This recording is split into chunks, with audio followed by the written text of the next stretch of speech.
This man has a remarkable story to tell. He claims to have infiltrated a secret world and collected information about the appalling activities of British criminals living in Amsterdam. This was done by people who knew people who wanted to harm children. This was done as a money-making venture. It was also done by very highly organized criminals. The allegations in this program may seem beyond belief, that British men living in Amsterdam have been making money from sex crimes for which children have paid with their lives. I can remember each face separately. I can remember them in detail. What age were they? What were their appearances? They were all aged between 9 and 10, 11 at the very oldest. They were all very thin, very young boys. Tonight, for the first time, Edward describes how he stumbled into a terrible hidden world where young children are abused and then murdered, all before the unblinking eye of the video camera. The police say they've never seen a genuine tape where a child is actually killed. Surely it's more likely that this was a clever fake. No, it's not a clever fake. These tapes do exist.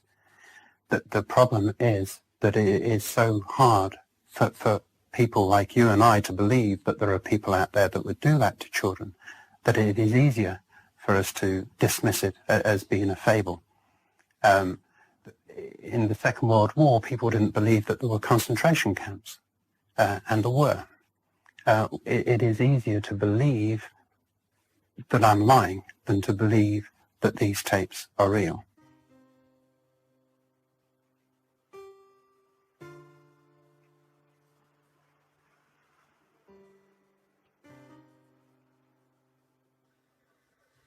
No police force in the world has ever seen a genuine so-called snuff movie where a child is actually killed in front of the camera.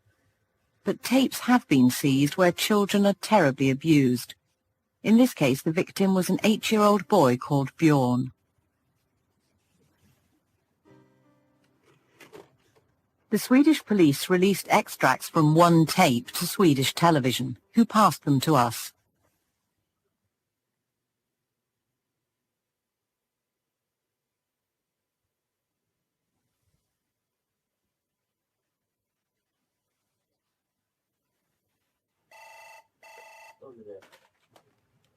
Good afternoon, paedophile unit.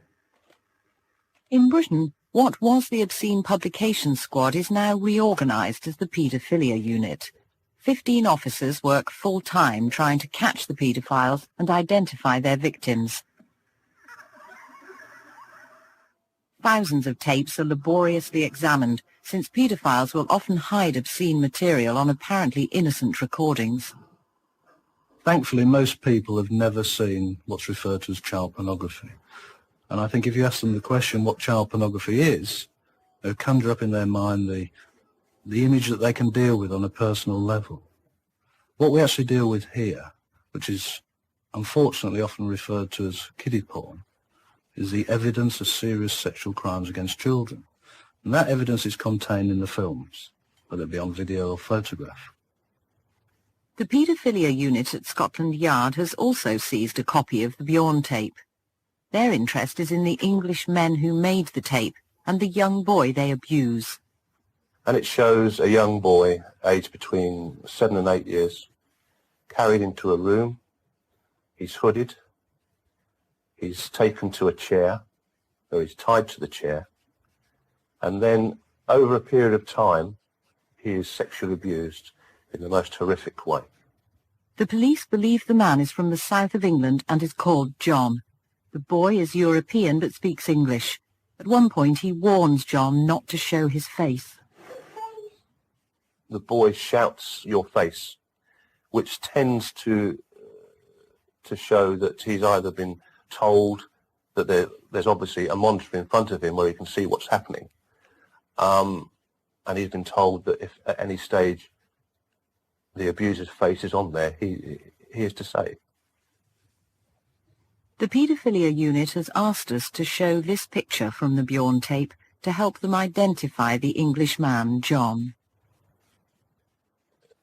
When some of them say that they love children, and when you see this type of film, there's no way they can say they love children. Why not? Because the terror that is in this child's face and the fear that is there to actually drug a child, to actually wake him up, hear him scream when he is buggered, there's no way that he can say that child is enjoying it. This man says he has seen 5 tapes where children have not only been sexually abused, they've also been tortured and then killed in front of the camera. So 5 different men Yes, killed children on these tapes yes, 5 different. and allowed themselves to be videotaped doing so. Yes. That really does strain the bounds of credibility, doesn't it? The people who wanted these tapes to be made were people who wanted to kill children. They wanted the memory of it. They wanted to see it in person. They wanted to do it. And they wanted something to remember it by. The problem with this claim is that no one has yet found any physical evidence to prove that murders have been committed on videotape. We've recovered a number of videotapes which feature the horrendous abuse of children, including torture. Thankfully, no law enforcement officer anywhere in the world has ever found what is known as a snuff video. Does that mean they don't exist? We don't know. Having said that, the characteristics of some of these offenders might suggest that they're capable of this, particularly the offender with sadistic tendencies. In the late 1980s, when he was 22, Edward moved from Birmingham to Amsterdam to take advantage of its more liberal attitudes towards homosexuality. Edward insists he is not a paedophile, but burdened by the horrors he has witnessed, he's decided to speak out publicly for the first time about the hidden world of perversion and murder he discovered. The other thing that many people might think, because this is so difficult to comprehend, is that you've simply fantasized this, that this is the product of your imagination.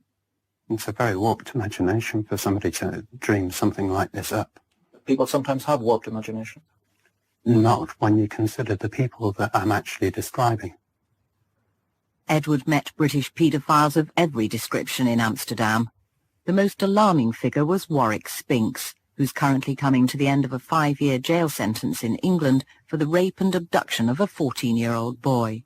Warwick Spinks was a very, very plausible individual, a man who gave off an impression of being wealthy. He actually was able to speak many languages. Travelling extensively, he was able to meet people, talk about his meetings with people. Some say he had a magnetic character. He was very loud, brash, is another description, but underneath is very dangerous.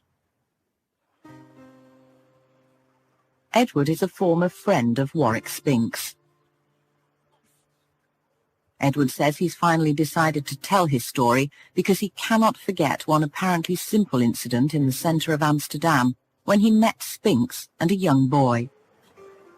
He turned up one day with a boy gripped very tightly by the arm. And the boy was only about 7 or 8. Typical Dutch-looking boy, blonde hair and blue eyes. And the boy looked absolutely terrified. What did Warwick say to you?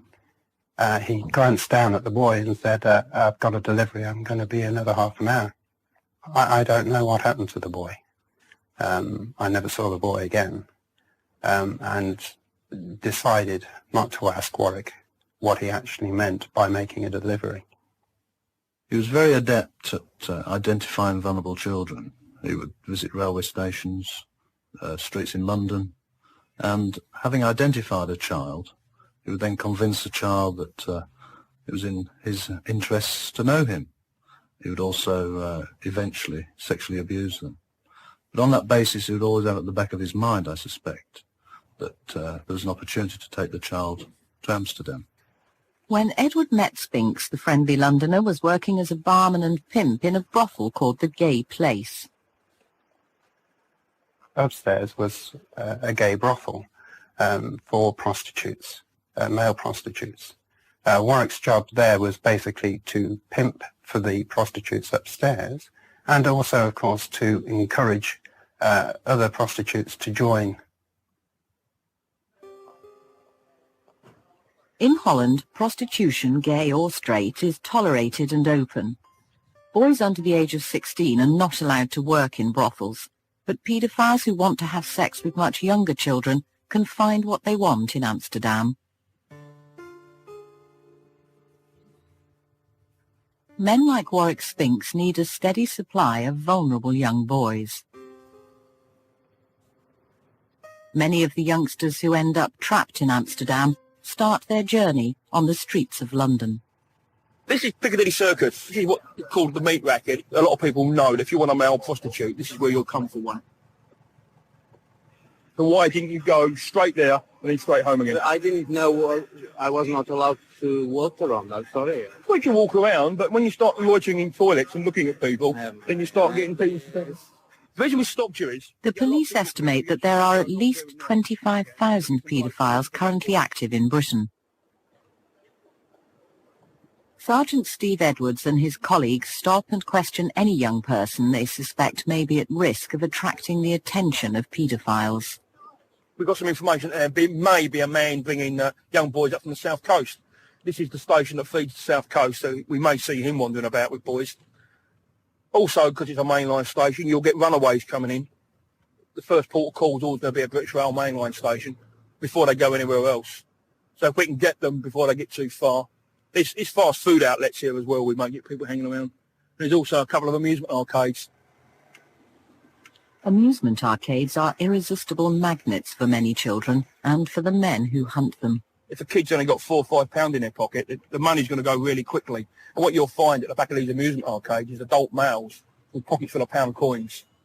And when the kids run out of money, they'll say, have a couple of pounds. Would you like to go for a coffee? Would you like to have a burger with me? Did you know, before I was standing there, was you aware of the man that was standing behind you, watching you? Yeah. Do you know what a paedophile is? Yeah. There's a lot of them about. And what this geezer was doing, he was looking at you. This young boy was given a severe warning and taken home to his parents.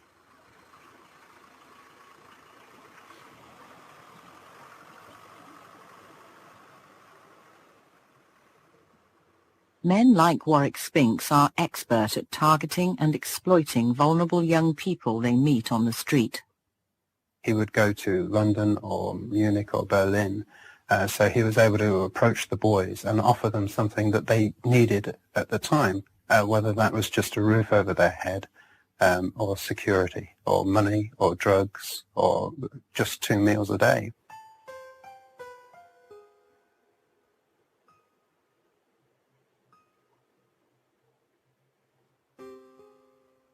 In November 1992, 17-year-old Kenny was homeless, penniless, and drifting into drugs.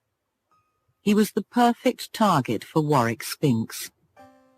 I didn't have much friends at the time, and he seemed okay. He seemed genuine.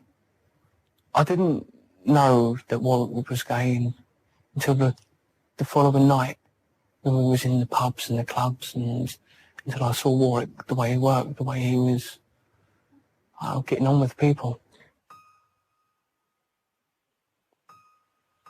Spinks persuaded 17-year-old Kenny to travel with him to a private gay club in Amsterdam. He then got a book out showing young boys. He passed it to me. I felt terrified.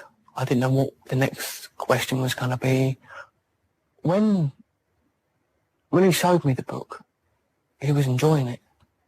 It wasn't just about money. I mean, he got kicks from it. He loved it. It showed, I would say, about 15 to 20 photographs of young boys between 9 and 13, actually completely naked, like showing their penis off, I mean, everything on their body. Some of them wasn't smiling. Some of them looked, I don't know, scared. Some of them looked drugged up. Some of them looked happy as they wanted to do what they were doing. But most of the photographs, I saw that they did not want to do that. And that's what gave me the bad vibe.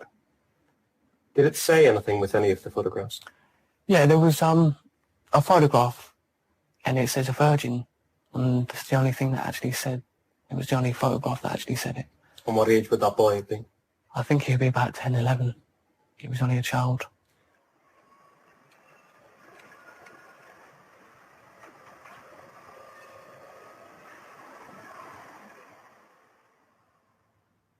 Kenny ended up owing Spinks hundreds of pounds. When he couldn't pay up, Spinks suggested an alternative method of clearing his debt. He says the only way you can pay it off is to get young boys. And what he meant, and what I totally understood, is Warwick wanted young male boys to go with him and make sexual films. I told him no. I told him that it's just out of the question. I'd pay him in instalments if he likes it or not. Warwick started to get violent, not fighting violent, but sexually violent, pushing me around. He was laughing. He enjoyed it. Kenny says Spinks raped him that night. Spinks also told the teenager why he wanted younger boys. I says, what do you get out of it? And he says he likes them to bleed. He likes them to cry. He likes to see pain. He gets orgasms over the pain. And I mean, that's what he does. He just enjoys it. He says to me, he likes the boys to cry. He enjoys the boys to cry. He wants the boys to cry. And he goes out to make them cry. And I think that's his hit. That's his ambition. That's what he wants.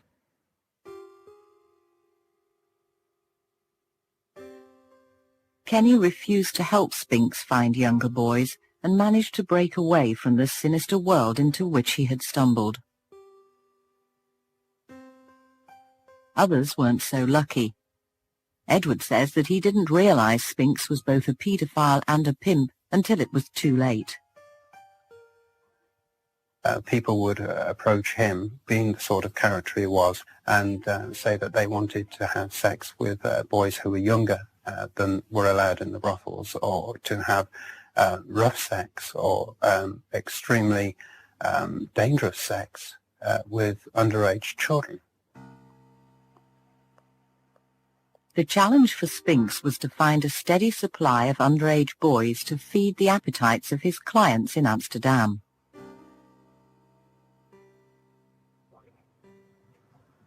The Londoner had his favourite hunting grounds. One was Piccadilly Circus. A lot of people know that if you want a male prostitute, this is where you'll come for one. They'll sit in the front windows of the fast foods or the coffee shops, hang around on the railings, and it's punters that want a young man will come here. Listen to me. Right? Sergeant Steve Edwards is constantly on the lookout for young homeless boys who often end up selling themselves as prostitutes. They're known on the street as rent boys. I think it's been explained to you. Oh, I said to you earlier on.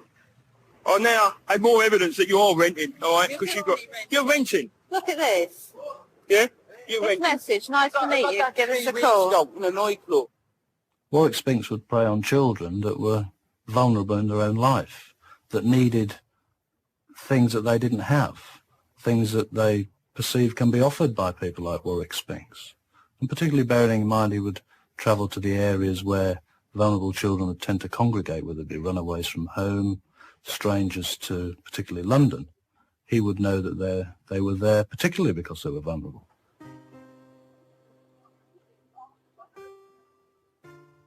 Spinks' next victim, Gary, was just 14 years old. He and a friend had run away from a children's home in the north of England and were living on the street in London when they first met Warwick Spinks. We lived in Roughborough for about a night, 2 nights or something like that. Shabby, it was cold, we had nothing to eat, we were sat on a wall. When Warwick approached us, we were only 14. We just thought he was a genuine guy, so we thought, right, we might be able to get a bed for night, something to eat, some grub, we were starving, we had no to eat and no money. So we went down with him. The boys travelled with Spinks to his flat in Hastings. Then he pulled out a knife and then told us to take our clothes off and form sexual acts with each other. Right? Do stuff while he took pictures, and then he sexually abused us both. Why was he taking the pictures? Paedophile, and he was sending it to Amsterdam and his different little places so he could make money. Hooked on drugs and totally under Spinks' control, the 14-year-old was taken on a terrifying journey to a strange city. I didn't know what to do, so then he said, we're going to Amsterdam to go and pick up some drugs. So I went across with him, and then he sort of sold me onto a brothel. Gary says he was sold by Spinks at the Blue Boy, a notorious gay brothel in the heart of Amsterdam. And what happened to you then? I got sexually abused by all the punters, all the landlord. They used to just give the boys drugs, gave me drugs, so he was on bid. Even if you didn't want drugs, to give you them anyway. Put them in your drinks, and you couldn't move, and then people could do what they wanted to you.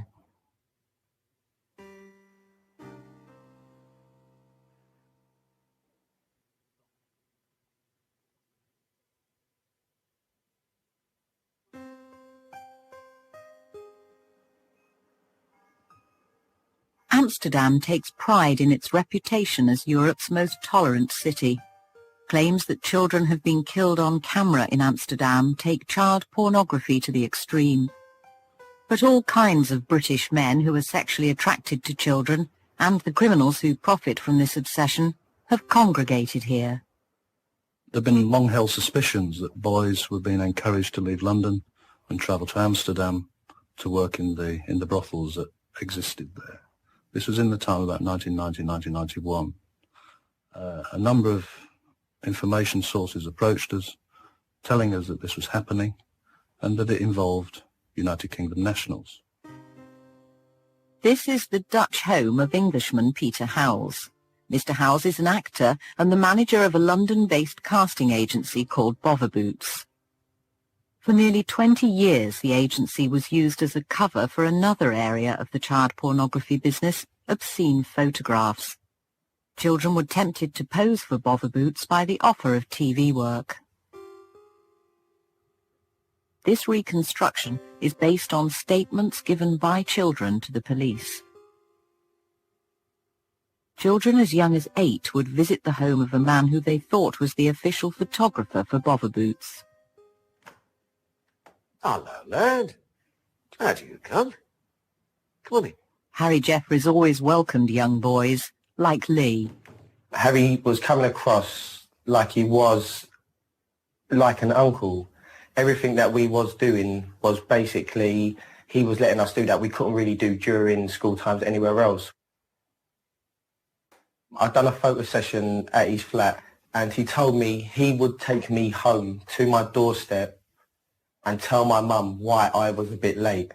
He actually come to my front door, explained who he was to my mum, and told her that I was late because of a football match. And he was there as a spectator, as a friend of mine, and he brought me home, and my mum had nothing to worry about. 11. Yeah, he must have been, although he always looked younger than what he was, like right little baby face.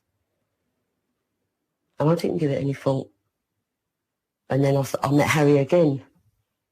This time I happened to be in hospital, and Lee came up to see me, and Harry was with him. And not long, it must have been about a year, maybe a year. I'd just lost my husband. And I got cold, and Harry put his coat round me. Kathy was one of many parents whose children visited Jeffries' flat. None of them had any reason to think that Uncle Harry and his friends posed any danger. with paedophiles, there's this mistaken belief that the indecency offences that take place or may take place afterwards follow immediately. That certainly isn't the case. Paedophiles are quite happy to spend a considerable amount of time and money to befriend the whole family and to befriend the child. And this can take several years before actually anything happens. After winning the parents' confidence, Uncle Harry would ask the children to make further unaccompanied visits for private picture sessions. How'd you like to do some television, eh? The children were impressed by the fact that one of the other photographers, James Chalkley, already had a minor role in the TV soap EastEnders. I thought it was a good opportunity for me to really get onto EastEnders through doing photos. So I basically thought it was innocent through wearing swimming trunks as well, that there was nothing wrong with doing it. But then it got to the stage where he would say, can you pull the trunks down from your bum a little bit and just expose a little? Well, that's when I started to actually worry a bit. What the photographers, and certainly Harry and the others, did was they would say, right, we need to rub baby oil on you because it enhances the picture that we're taking. So initially the boys would actually rub baby oil on themselves, and then you would get, you've missed a bit. And so the photographers themselves would then rub it further. And they would then start asking them to roll down their pants until it virtually became nothing that they were wearing. Take them off. I'm not going to ask again. Stand up. He would get more aggressive in the way he talked to you, and if he was to say to you, are you ready to do photos? And you say, no, I'm not doing no photos no more. I'm at a certain age. I was 14. I said, I've had enough now. No more photos. He'd get to the stage where he would physically, verbally say to you, like, if you don't do these photos, your mum and dad will know about these. Everyone will know about these. I'll put these everywhere. First of all, your parents won't believe you if you tell them I photographed you naked. Secondly, I will show these photographs around the estate to all your friends and they're going to laugh at you. I was just so young and so scared that I didn't have it in me. I just couldn't do it. I could not tell my mum or dad what was going on. Even though, as much as I really wanted to tell them, I just couldn't do it. It would have been very easy to frighten Lee like that. It would have worried him as well. It makes you feel like you want to tear your hair out, because I know how frightened Lee could be. And the thought of what he must have gone through there, or what was being done to him, and knowing how scared he must have been, it just does me up inside badly. It really does. To know that they could have got him in that sort of position to be that frightened and that scared that he couldn't even tell me. What's the matter with you, you little puff? Don't even think of telling your mum. So, let's have your T-shirt off, eh? Let's see what you look like. Harry Jeffries succeeded in terrorising the children into silence about the fact that he was making them pose for indecent photographs. The truth about Harry only emerged because one young boy went to the police. Matthew was 9 years old when he was first photographed by Harry Jeffries. He'd call you a little puff or you're nothing, all the rest of it. Like, I won't get you any more film work, or I'll show the photos I've got you on the estate, no one to talk to, all that sort of thing. It'd always be something evil at the back of his mind.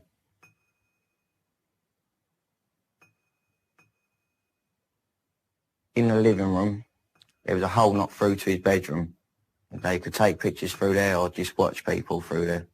Just like all the hidden air vents, false walls put up, and behind the walls there'd just be a cupboard for the camera equipment, negatives, everything else.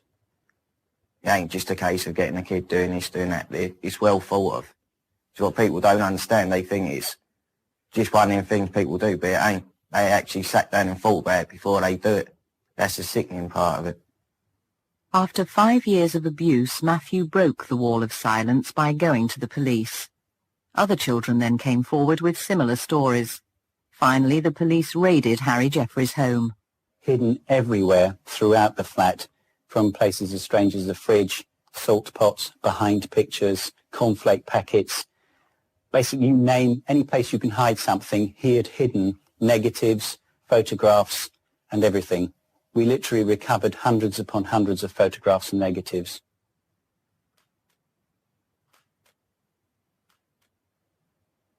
I went to see one of the mothers because I suspected that some of the photographs I had were of her son.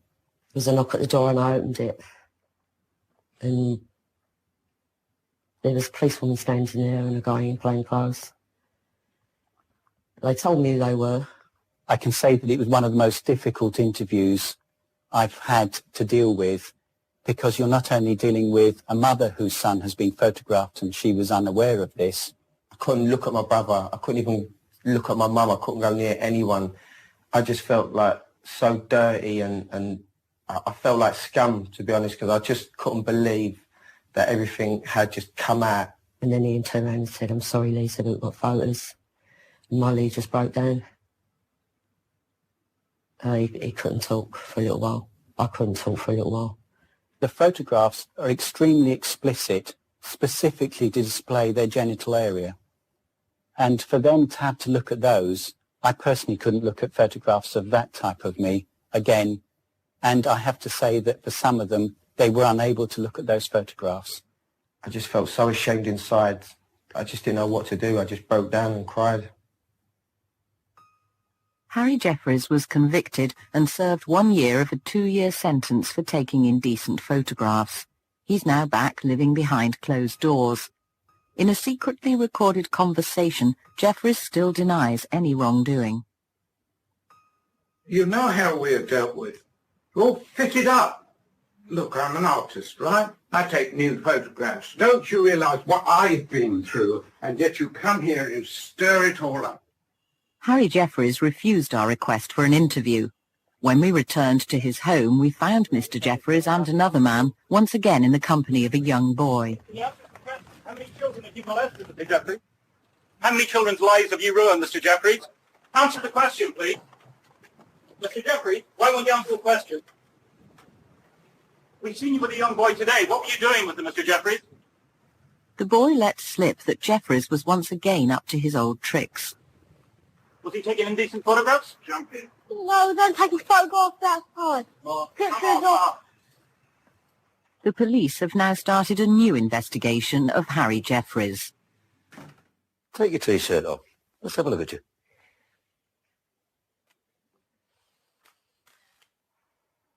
Every single night of my life, it's always there. I can still dream there and see Harry in my nightmares and wake up. I mean, I have cold sweats still, 10 years on to what happened. I wake up cold sweats and everything, where I just think back of everything we've gone through, and it's just a nightmare. It's the worst thing that's ever happened to me, and I just wish I could tell about the clock.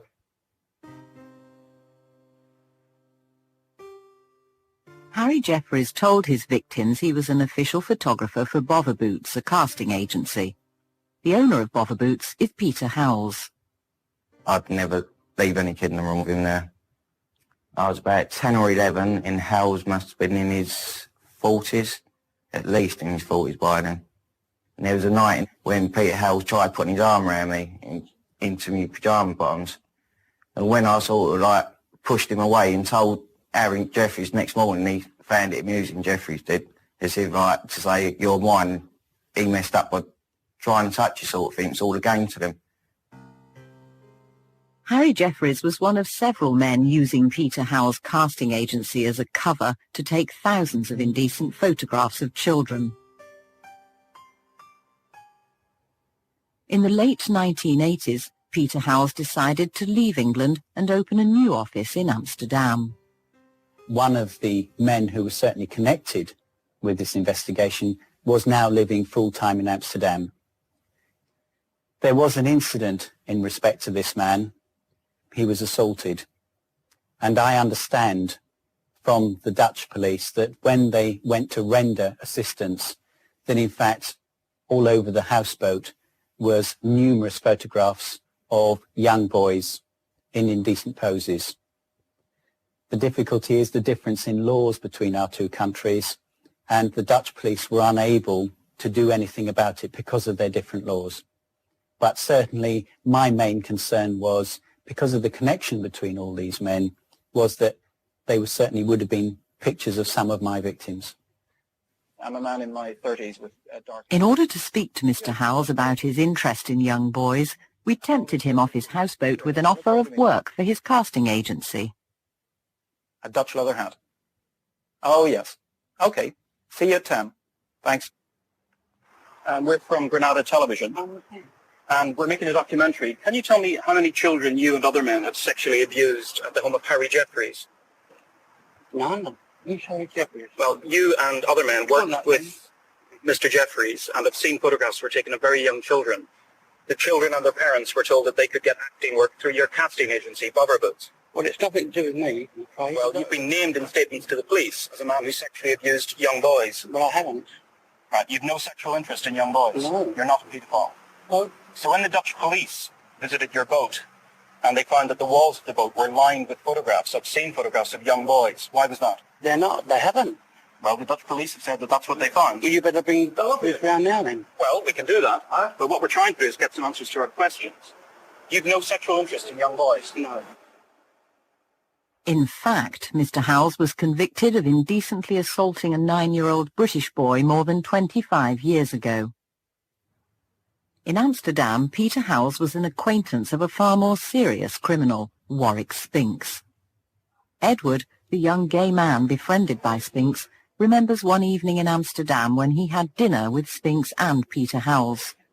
On about 3 tables behind us, there was a young married couple with an 8-9-year-old boy, and Peter couldn't take his eyes off this kid. He was saying, you know, bet that boy would be good in bed, or bet I could teach him a few things. I bet he's got a lovely body. All this sort of thing he was saying at the table. And it was so clear exactly what he was. You've never taken obscene photographs? No, never.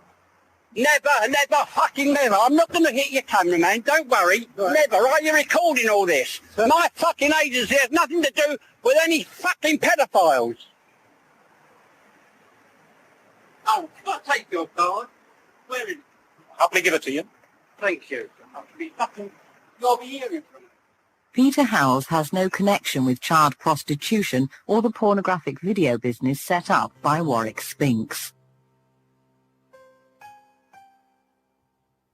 In 1995, Warwick Spinks was jailed for 5 years for selling a 14-year-old British boy in a Dutch brothel. There's no doubt in my mind that Warwick Spinks was offering children to men for sex. When we searched his house, we found a list that he called the Clanton list, the client list, with the Ungen, which is another expression for boys, with various details of them and their bodies shown on it, and also the various interests of the clients. So I've no doubt that this was the business operated by him.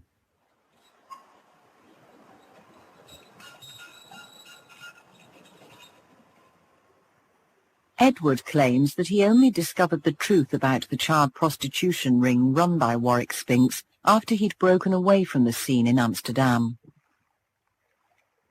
Warwick came up with the idea of having boats just outside of Amsterdam where these clients could go. There would be a young boy on the boat, and there would be the client on the boat, and then they would be able to do whatever they wanted to the boy.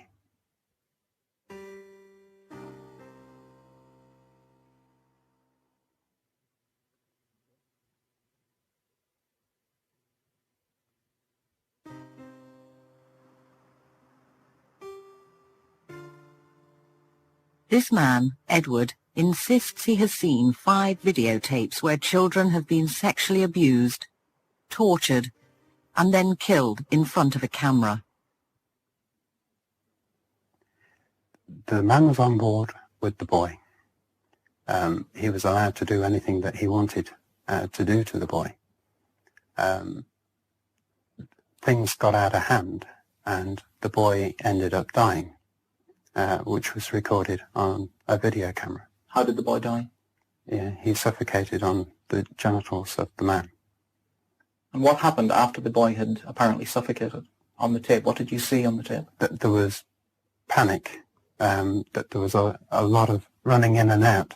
The camera got hit from the side and blanked out. But the whole thing was, it was inevitable that this was actually going to happen.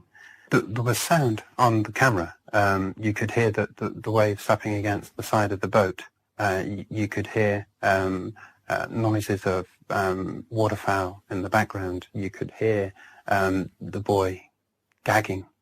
You could hear the man grunting. When the boy actually died, you could hear the panic in the man's voice.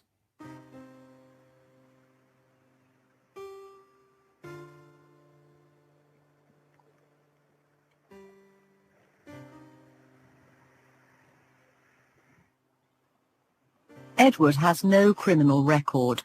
He has not been paid for telling his story.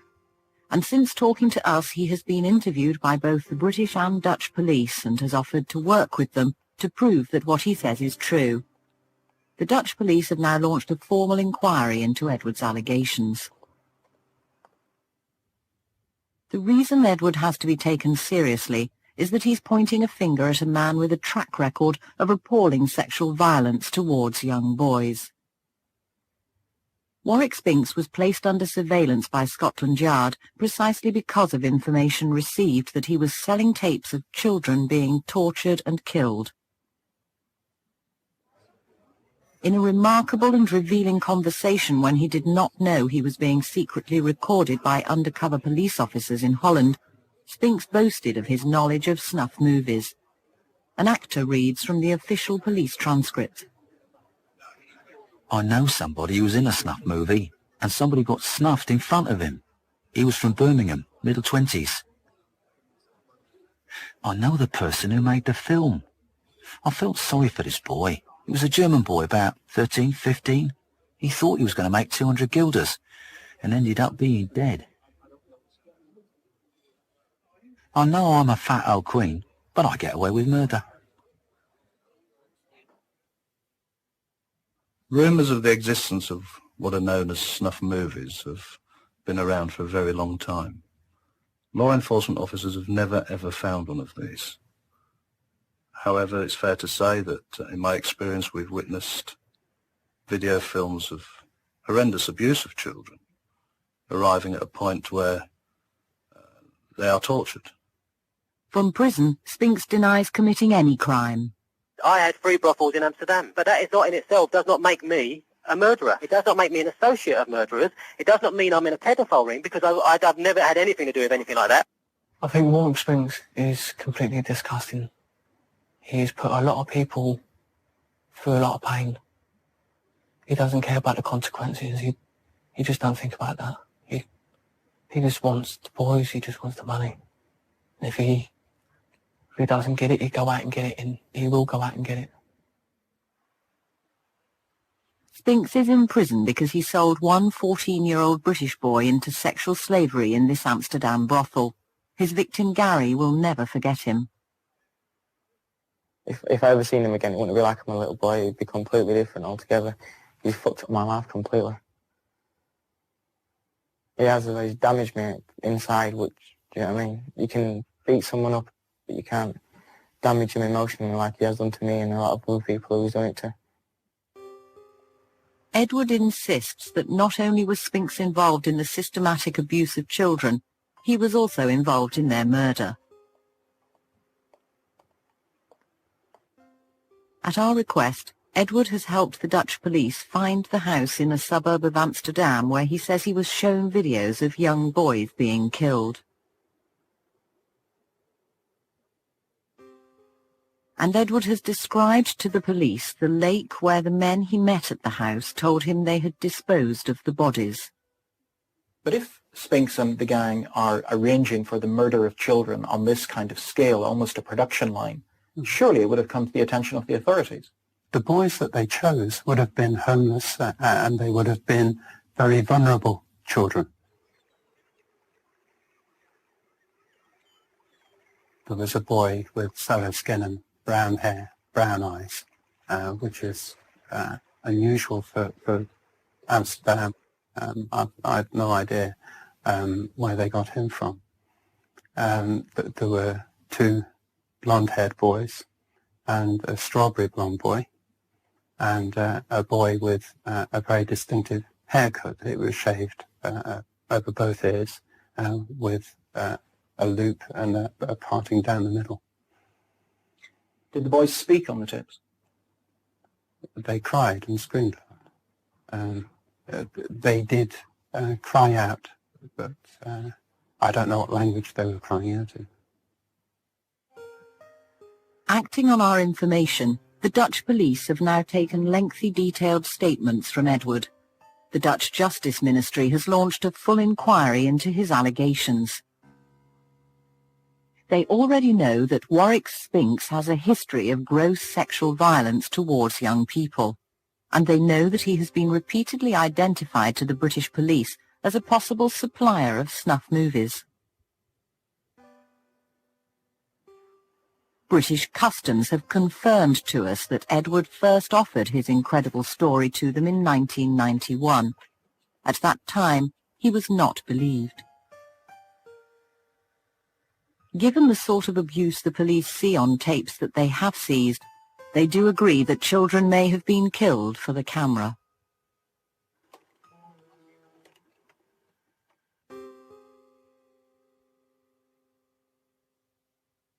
I mean, short of actually, I would say, fatally injuring this child and him dying, I don't think there's anything else they can do to him. It's so horrific that and the boys, he obviously can point the finger at the abuser if he is eventually found. So I wouldn't like to say what has happened to this boy. I find it quite frightening that that they've done this much to him, and I don't think that the next step could be that they've killed him.